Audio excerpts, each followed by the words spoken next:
Welcome back. Today we're looking at a sharp analysis of Sydney Sweeney's recent scripted statement to People magazine, critiquing it as an ill-timed, self-sabotaging PR move. Yeah, it's a really detailed piece. It gets right into the weeds of the PR failure.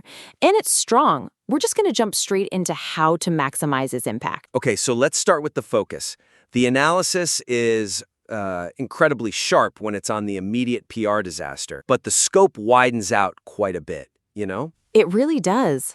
It moves from that tight analysis to this much broader discussion of cultural trends, and I think that shift ultimately dilutes the core argument of self-sabotage. I completely agree. That shift in focus, it happens right when you transition from analyzing Sweeney's ill-timed statement and, the alienation of her parasocial fans. The ones who really championed her initial silence. Exactly those ones. It pivots from that to discussing things like the wokeness pendulum and bringing in quotes about the cultural shift on X. And look, these broader points are fascinating, absolutely. Super interesting. But right now they read like a separate, competing essay. They feel like these interesting tangents rather than, evidence that really supports the core claim that the PR strategy failed her. Right, and that's the promise of the piece, isn't it? A critique of a PR failure. It is. So the foundational suggestion here is to make sure that all this context, the broader political movements, the cultural chatter, is presented as the specific context for the failed statement.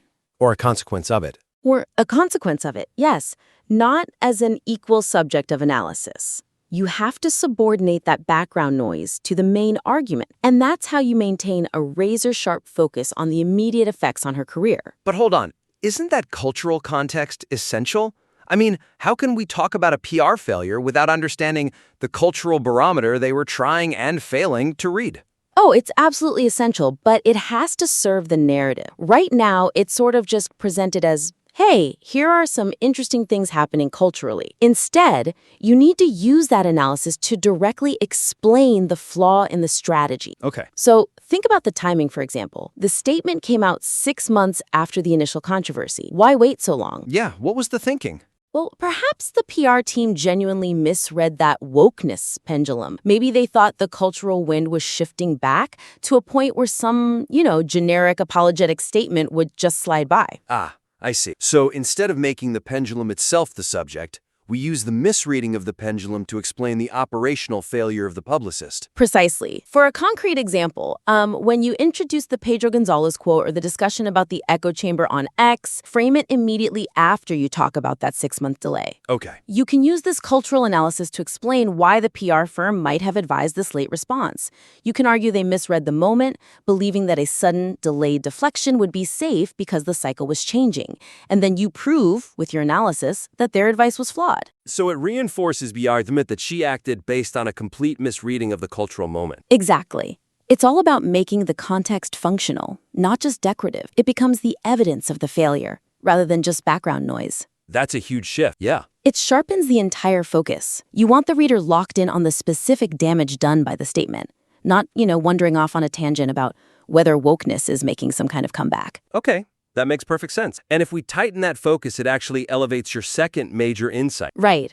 Because this piece has this amazing, really powerful structural analysis of modern celebrity. This idea that actors don't want to be actors, they want to be pop star, which is just buried way too late in the critique to really work as the spine it deserves. It's the whole engine of the analysis. And it's currently on, page 5. It's buried. The observation that Sweeney's art, her films like Christie or The Housemaid, and the demographics she appeals to are just fundamentally at odds with the approach she takes to marketing. That is the crucial insight. That's the whole ball game? It is. This tension is what explains her major miscalculation in abandoning her previous silence, which, as you correctly noted, was mirroring Jennifer Lawrence's whole approach after her photo leak scandal. But why does placing it later hurt it so much? I mean, it still lands as a killer observation near the end. It minimizes its power to organize everything that comes before it. Right now, you talk about the statement, then the backlash, then the vagueness, and then finally, at the end, you reveal this brilliant actor versus pop star framework that explains why all of that happened. Right. It's like revealing the secret ingredient after the meal is over. Exactly. So the suggestion is to just invert that structure. Use that structural tension, the actor who needs broad, often apolitical appeal for box office success versus the pop star who actually benefits from clear, politically defined alignment, use that as the foundational premise for the entire critique. So we establish the parameters of her career dilemma right up front. Right up front, you establish the actor's requirements. To sell tickets to everyone, you have to appeal across political lines. Then you establish the pop star's model. Polarizing statements generate these clear, defined, hyper-engaged fan bases who buy merch and stream music. Okay. By setting this up immediately, you show exactly why the attempted PR walkback was just doomed to fail. No matter what the wording was, it wasn't just a bad statement. It was a completely incompatible strategy for her. That's fascinating, because if she's trying to adopt the pop star model, the highly specific political signaling, she's fundamentally sabotaging the broad general audience she needs for a traditional movie career. Which is why this framework is so powerful.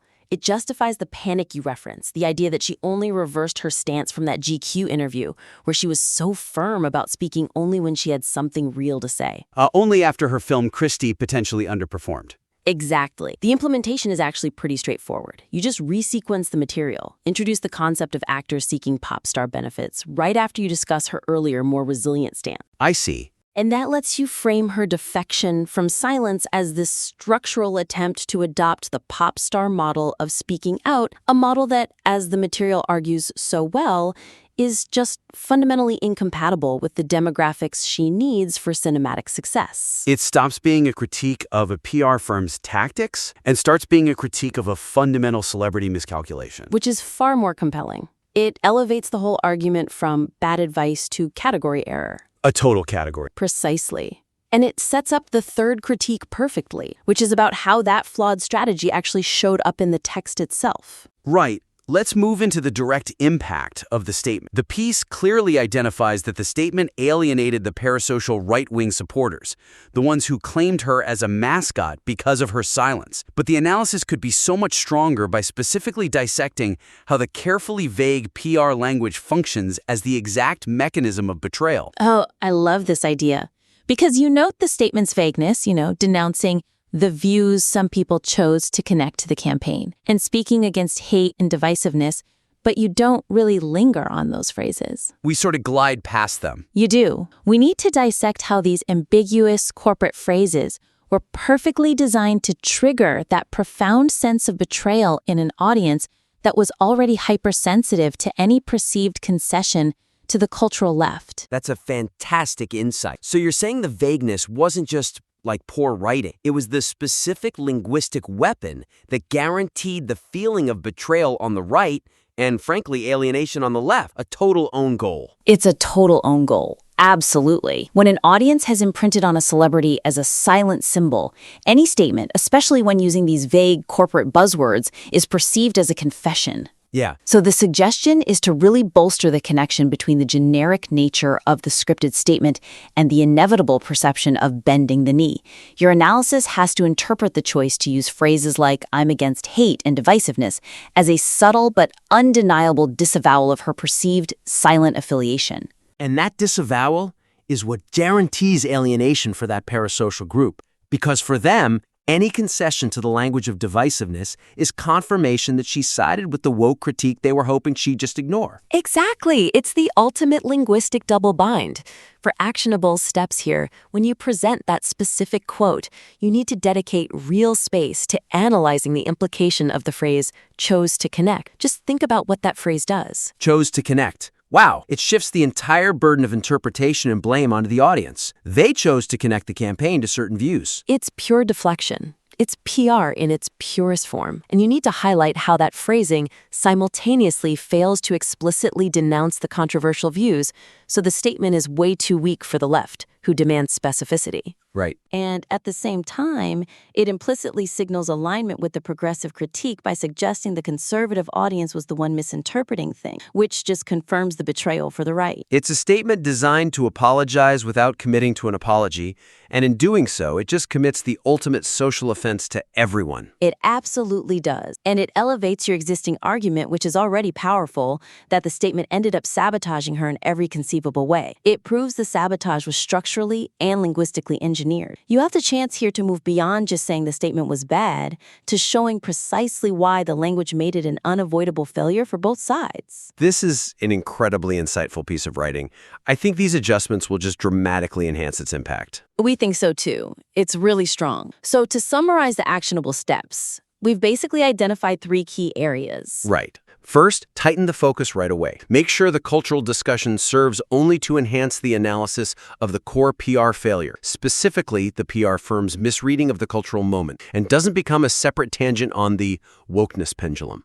Second, restructure the whole critique around that powerful actor versus pop star dichotomy. That framework is your strongest insight, and it needs to be upfront at the beginning to serve as the organizing principle for everything else. It justifies why the PR move was structurally doomed from the start. And 3, deepen the linguistic analysis. You need to really dissect those vague, scripted phrases like chose to connect and hate and divisiveness to show how that specific corporate defensive language became the exact mechanism of parasocial betrayal. Challenging yourself to make these structural and analytical adjustments will just make the final piece that much more robust and logically airtight. We genuinely want to help you take this from excellent to essential. We'd invite you to implement these structural revisions and, please, submit your revised work back in again for more feedback down the line. Thank you for submitting your work.